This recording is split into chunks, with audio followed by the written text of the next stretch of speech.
अध्यात्म विज्ञान कोई धर्म या संप्रदाय नहीं है, ये स्पिरिचुअल साइंस है जो कुदरत के कानून पर आधारित है। ये विज्ञान पूरे ब्रह्मांड के सभी रहस्यों को उजागर करता है और जीवन के सभी पहलुओं को समझने के लिए एक नई दृष्टि देता है। इसी को आर्ट ऑफ विजन कहते हैं, दुनिया को देखने की एक नई दृष्टि, जो अध्यात्म विज्ञानी परम पूज्य स्वामी श्री कमलेशानंद जी के निर्देशन में सनातन सत्य का अनुसंधान कर हमारे जीवन को प्रकाशित करे। जय सच्चिदानंद।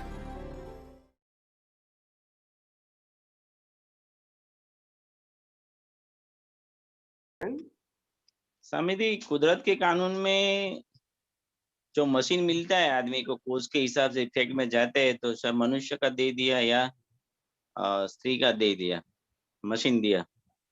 तो मशीन में इनबिल्ट 5 इंद्रियों का ज्ञान इनबिल्ट आता ही है कि कोज के साथ कनेक्टिंग होता है? वो तो इनबिल्ट ही आएगा ना, कॉज के साथ तो कनेक्ट रहेगा, मगर इनबिल्ट आएगा तभी तो रिजल्ट आएगा ना, तभी तो इफेक्ट में आएगा ना। नहीं, मैं कैसा बोलना मेरे को क्या कहाँ कंफ्यूजन होता है कि शायद मैं कुछ मीठा खाता हूँ तो मीठा जीभ को पता चल जाता है, तो ये जो फंक्शन है ये मशीन के साथ रेडीमेड मिलता है, तो जहाँ से रिचार्ज ईगो को सेटिस्फेक्शन होता है कि मेरे को मीठा हुआ तो मजा आया कि नहीं आया तो सबका अलग अलग है, लेकिन पूरा वर्ल्ड की जो वस्ती है 9 बस की, सबको मीठा ही लगता है, तो मतलब मशीन में इनबिल्ट आता है, ऐसा सोच लूं? नहीं, वो हमारे रिलेटिव सत्य, रिलेटिव वर्ल्ड की आइडेंटिफिकेशन है कि इसको मीठा कहेंगे, इसको नमक कहेंगे, इसको तीखा कहेंगे, ये हमारी, इसको कड़वा कहेंगे, इसको तुरा कहेंगे। वो हमने एक आइडेंटिफिकेशन बना दिया है और पूरे वर्ल्ड इसको एक्सेप्ट करते हैं और इसीलिए सबको अनुभव एक ही होता है। वो बराबर है, लेकिन ये जो फंक्शन है, जो 5 इंद्रियों वाला ज्ञानेंद्रिय रहता है, उसको तो ज्ञान तंत्रों के साथ कनेक्टिंग है, उसको तो बॉडी के साथ, पंच महाभूत से बड़ा हुआ बॉडी जो शरीर है अपना मशीन के साथ कनेक्टिंग है, फिर भी आत्मा का जो प्रकाश के बिना काम नहीं कर सकता है और सभी का एक शरीर का काम कर रहा है। वो तो बराबर है। तो इसको समझ लो कि मशीन के साथ इनबिल्ट मिलता ही है, जैसा मशीन उसका इसके साथ कुछ न कुछ आता ही है। समझो कोई कुदरत के पास बहुत सारा मशीन है, तो ये मशीन में ये आपको अपने आप मिलेगा। नहीं, मशीन वो कॉमन चीज है और मशीन के साथ जुड़ा हुआ आपका जो कॉजल बॉडी है वो दूसरी चीज है। कॉजल बॉडी वो इंडिविजुअल है और मशीन जो है कुदरत ने दिया हुआ है, जिसको कहते हैं ना द्रव्यमन, यानी वो हमारा खुद का है और शरीर है वो कुदरत ने दिया है, क्योंकि सफरिंग डिस्चार्ज अंतःकरण को करना है through the body and through circumstances, संजोगों के साथ बॉडी के माध्यम से डिस्चार्ज अंतःकरण सफरिंग करता है। उसके आधार से चार्ज अंतःकरण है वो एनालिसिस करके नया पुरुषार्थ करता है। स्वामी जी, तो ऐसा जैसे कोज में से इफेक्ट में कन्वर्ट होता है, तभी तय हो जाता है कि इसको कौन से मशीन देने का, और मशीन के हिसाब से बहुत सारी चीज, जैसे हम आंखों से पिक्चर देखते हैं और जो नाक से श्वास लेते हैं तो सुगंध का, और कान से आवाज का, सब इनबिल्ट मशीन में मिलता ही है, और उसके बाद कॉज इफेक्ट में कन्वर्ट होता है, दोनों कनेक्ट हो जाते हैं। सही, बराबर है ना वो समझ? जी जी जी। स्वामी जी, ये तो बहुत सारा एक कुदरत का कानून कैसे काम कर रहा है इसमें, इस पूरे पैकेज को हम, आपने जो कुदरत रचना के हिसाब से देखने का बोला है, तो ये पूरा पैकेज जो कैसे काम करे, वो दिखते वक्त भी हम अलग रह सकते हैं, जागृति में रह सकते हैं, और विज्ञान जैसे विजन में खुला होता है तो बहुत अंदर से रिलैक्स होते हैं।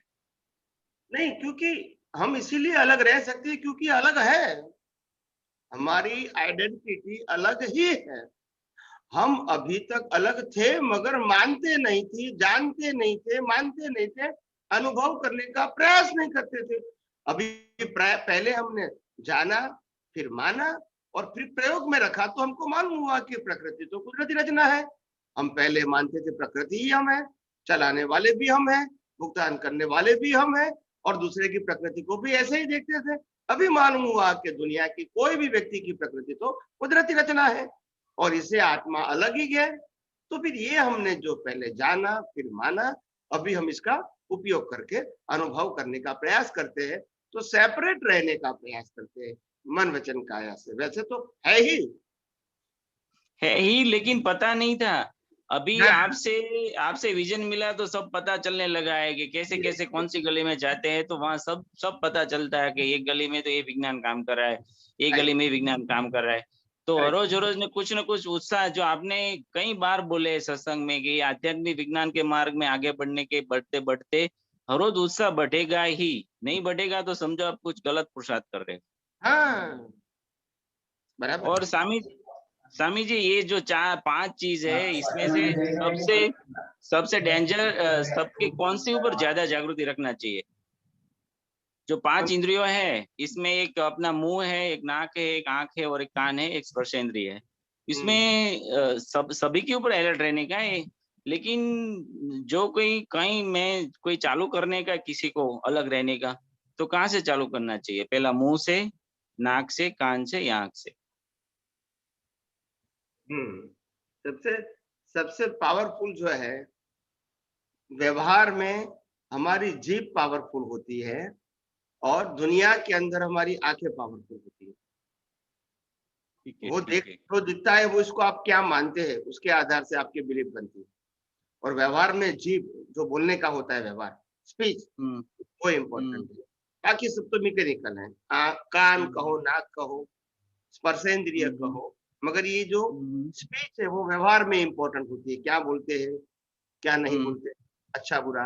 और आंखें जो देखती है उसको क्या मानती है, उससे ही तो राग द्वेष होगा, कसाय होगा, नए कर्म बनेंगे। तो दृष्टि की बात करता हूँ। आप दुनिया देखेंगे तो आंखों से देखेंगे, मगर आंखों के माध्यम से आपकी जो दृष्टि अंदर है वो बहुत इंपॉर्टेंट है। बहुत।